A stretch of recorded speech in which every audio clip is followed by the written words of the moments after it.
Right update చూద్దాం. ముక్కోణపు series ఫైనల్లో శ్రీలంక ఏ జట్టుతో జరిగిన మ్యాచ్లో వైభవ్ సూర్యవంశీ అదరగొట్టేశాడు. విధ్వంసకర ఇన్నింగ్స్తో చెలరేగిపోయాడు. వైభవ్ సూర్యవంశీ కేవలం 29 బంతుల్లోనే 10 ఫోర్లు 8 సిక్సర్లతో 94 పరుగులు చేసి అవుట్ అయ్యాడు. అంతేకాదు కేవలం 11 బంతుల్లోనే ఫాస్టెస్ట్ హాఫ్ సెంచరీ కూడా పూర్తి చేశాడు. శ్రీలంక జట్టుతో జరిగిన ఈ ఫైనల్లో భారత బ్యాటర్లు దూకుడుగా ఆడి భారీ స్కోర్ దిశగా జట్టును నడిపిస్తున్నారు. రైట్, మనం బ్రేకింగ్ న్యూస్ చూస్తున్నాం. ముక్కోణపు సిరీస్ ఫైనల్లో శ్రీలంక ఏ జట్టుతో జరిగిన మ్యాచ్లో వైభవ్ సూర్యవంశీ అదరగొట్టాడు.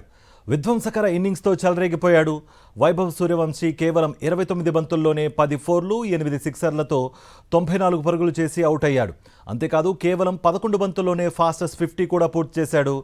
శ్రీలంక జట్టుతో జరిగిన ఈ ఫైనల్లో భారత బ్యాటర్లు దూకుడుగా ఆడి భారీ స్కోర్ దిశగా జట్టును నడిపిస్తున్నారు. రైట్, మనం బ్రేకింగ్ న్యూస్ చూస్తున్నాం. ముక్కోణపు సిరీస్ ఫైనల్లో శ్రీలంక ఏ జట్టుతో జరిగిన మ్యాచ్లో వైభవ్ సూర్యవంశీ అదరగొట్టాడు. విధ్వంసకర ఇన్నింగ్స్తో చెలరేగిపోయాడు.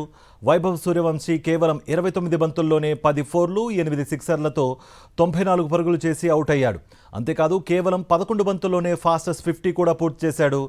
శ్రీలంక జట్టుతో జరిగిన ఈ ఫైనల్లో భారత బ్యాటర్లు దూకుడుగా ఆడి భారీ స్కోర్ దిశగా జట్టును నడిపిస్తున్నారు.